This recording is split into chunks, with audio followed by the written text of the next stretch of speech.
For the last 10 years I've been working as a truck driver.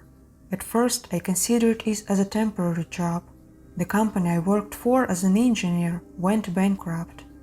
But then I got involved and still work here. Many strange and unpleasant situations have happened over the years. But this trip was the most terrible in my entire life. I was on the road for the third day. The attention slowly disappeared. For almost an hour I was driving along the forest and began to feel sleepy from the flickering trees outside the window. It's still about 5 hours of driving to the motel, and I'm afraid that I will just fall asleep at the wheel. So I decided to take a nap for half an hour. As soon as I parked, I immediately fell asleep. I had some strange dreams. I dreamed that I was running from someone through the forest, at the edge of which I stopped. When I woke up it was already dark. Well, I thought, I slept for 5 hours and now I have to make up time on the way. There was a hard pain in the neck from sleeping in an uncomfortable position.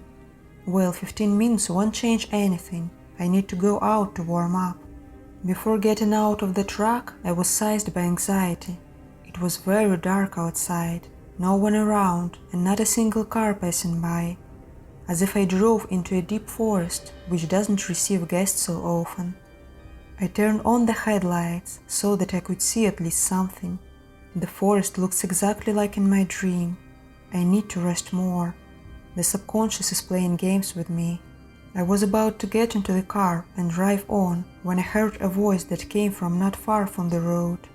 At first I thought that it seemed to me, but someone's weak voice clearly asked for help.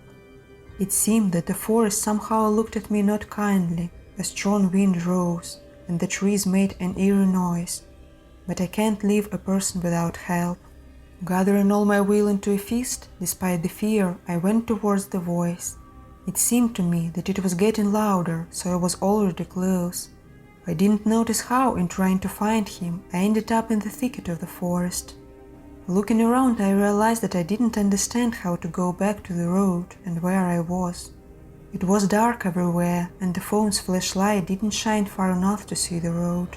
The voice and the wind felt silent. It became unbearably quiet, and the air seemed to become more vicious and dense. With a trembling voice I asked, "Is there anyone here? Where are you?" But no one answered. So I needed to find a faster way to the truck, I reasoned. But where to go? And then I felt that someone was watching me. I felt it in goosebumps on my back. I have to turn around and look. I have to make sure that this is a false sensation. I slowly inhaled, turned my head, and there was no one. Oh, it could be like that. But turning back, literally a meter away from me, he stood. His nostrils flared with fetid breath. His eyes were completely black. Because of this it seemed that they didn't exist at all. He was wearing a black hooded robe that half covered his face.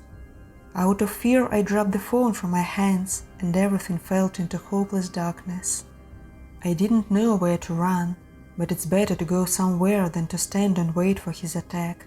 He lured me into the thicket and wants something, but it's not clear what. At that very moment I rushed into the darkness, just like in my dream. I didn't hear the sound of footsteps behind me. For some reason he didn't run after me. Breaking through the branches, in complete darkness, I heard the horn of my truck. Maybe someone drove past an abandoned car and decided to check if everything is okay. The signal was repeated and I ran to the sound. A few minutes later I saw headlights in the distance. If it not for the help of some stranger, I wouldn't have made it out of the forest. When I got to the road I didn't see anyone. How so? After all, I heard the horn with my own ears, but there was no sign of anyone's presence. I immediately jumped into the car and closed all the locks. How I wish it would end there, but it doesn't. The phone remained lying somewhere on the ground. I didn't have time to pick it up when I ran away. Therefore, the only option was to simply drive onto the first settlement. I definitely need to rest.